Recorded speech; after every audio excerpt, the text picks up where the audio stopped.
no puedo, tengo para probarlo, básicamente. Entonces, este tipo de trabajo de escenarios permiten ver hacia dónde puede evolucionar el futuro y qué acto seguido es, si soy una empresa de alimentos, dónde me quiero posicionar y qué quiero realizar si el escenario evoluciona en estas direcciones. Les cuento el último caso para cerrar.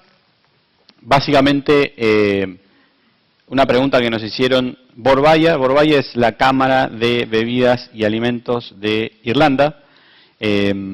Y nos hicieron esta pregunta, es, ¿cuál es el futuro del alcohol?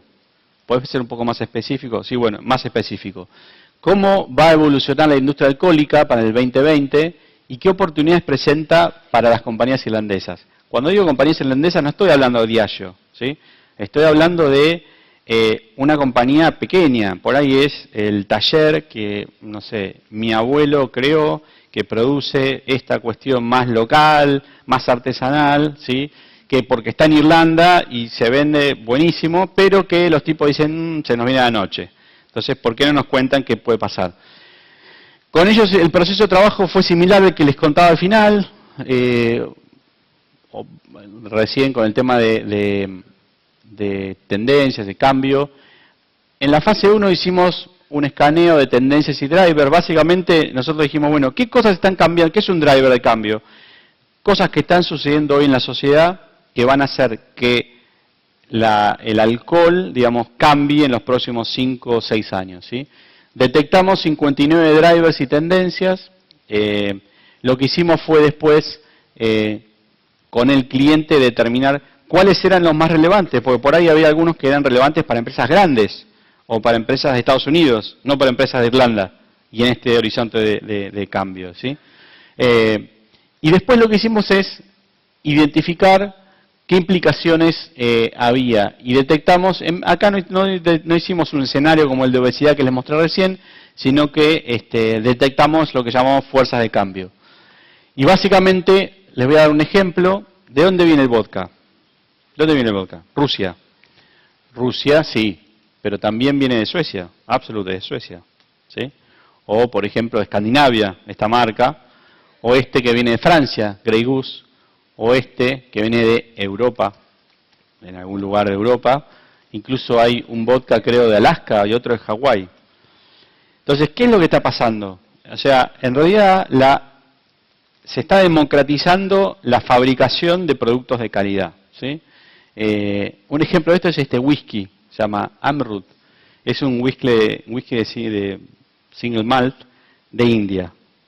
India. Y gana premios en festivales internacionales. Una cosa que uno tiene que hacer con las tendencias y los drivers es no solo verlos en aislamiento, y este es otro tip que les puedo dar, que pueden hacer en sus casas como planner, si no necesitan por ahí trabajar con nosotros, es analicen cómo van a interactuar. ¿Qué va a pasar con por ejemplo, driver de la democratización de la manufactura, con este otro driver que, si yo les digo, hay mayor interés en la historia, la herencia y la tradición, ustedes dicen, sí, no hay nada nuevo, sí, lo sé, no sabía cuánto, pero está bueno. Y yo digo, hay mayor demanda de productos locales y de servicios locales, sí, es así. No parece muy tendencia, es un driver, es algo que está pasando. Lo interesante es ver qué pasa cuando esto interactúa, estos dos drivers, con el anterior, ¿no? Entonces cuando uno dice, mira, la gente le interesa más la historia, la tendencia y la tradición. Por otro lado, es más democrático. Cualquier empresa en un garage puede fabricar productos de buena calidad. Y por otro lado, hay una demanda de productos y servicios locales. ¿Qué es lo que pasa? Nosotros denominamos esta fuerza de cambio la competencia por la proveniencia, provenance. Es decir, en el 2020, el origen de un producto va a seguir siendo tan importante en bebidas alcohólicas como lo es hasta ahora, solo que la definición de origen va a ser mucho más fluida. Ya no va a ser solamente hecho en Irlanda, hecho en Escocia, ¿sí? Sino por ahí va a ser hecho en Palermo, ¿sí? O en Bogotá. Hay una cerveza, Bogotá Beer Company. Ahí seguramente conocen todas las microbreweries que hacen cerveza local. Y la gente valora eso, y por ahí le gusta más la cerveza de ese lugar que la cerveza de otro lado. Entonces, ¿qué implicaciones? Y esta es la parte interesante, es decir, hasta acá sería algo académico. Che, puede pasar esto. So what? El punto es que nosotros trabajamos más con el cliente en la parte estratégica, es decir, ¿qué implica esto para vos, para tu negocio, para tu marca, tu categoría? Y en este caso, digamos, alguna de las implicaciones era la historia que vos venís contando de la herencia de tu abuelo, la forma en que fabricás la bebida, etcétera, etcétera, ya no va a ser suficiente, ¿sí? Las historias familiares de eso ya no van a poder competir con este whisky de India, por ejemplo, por novedad, lo que fuera. Y en ese sentido, lo que había que hacer era cargar de sentido, cargar de significado a la frase hecho en Irlanda. Que hecho en Irlanda no signifique solamente la cuestión de familiar, tradicional, herencia, etcétera, sino que tenga otro significado más relevante en este contexto. ¿Sí? Esta era una de las 8 fuerzas de cambio y esta es alguna de las implicaciones que vimos con ellos, pero para darle una idea de cómo funciona el tema de escenarios y de futuros, que es cuáles son las fuerzas de cambio que están, o los drivers que están operando en la sociedad en este tema, cómo interactúan, qué escenarios distintos generan y qué es lo que tiene o que podría ser la marca en ese sentido, qué estrategia podría implementar para estar listo para accionar y no reaccionar. ¿Sí? Entonces, esto es un poco la síntesis del proceso de trabajo. Uno analiza el tema, por ejemplo, el futuro del alcohol en, no sé, en Irlanda o a nivel mundial en el 2020, qué tendencias están influyendo, qué escenarios crean o qué fuerza de cambio crean y qué oportunidades existen en esos escenarios. ¿Sí?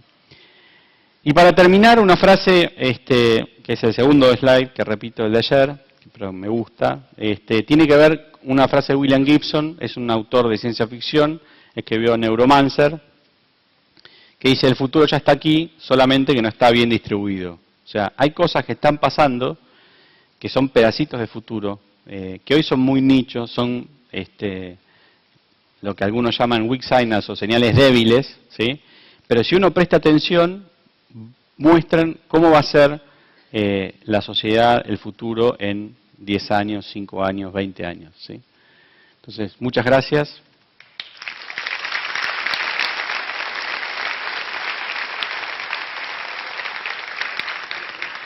Y cualquier pregunta me escriben al futuro. Muchas gracias, Bernardo. No te vayas. Queremos llamar a Mauri Minchili, miembro de la Comisión de Cuentas y Planificación Estratégica, para hacerte un pequeño obsequio, un reconocimiento por esta charla, en nombre del Círculo. Gracias. Muchas gracias. La foto.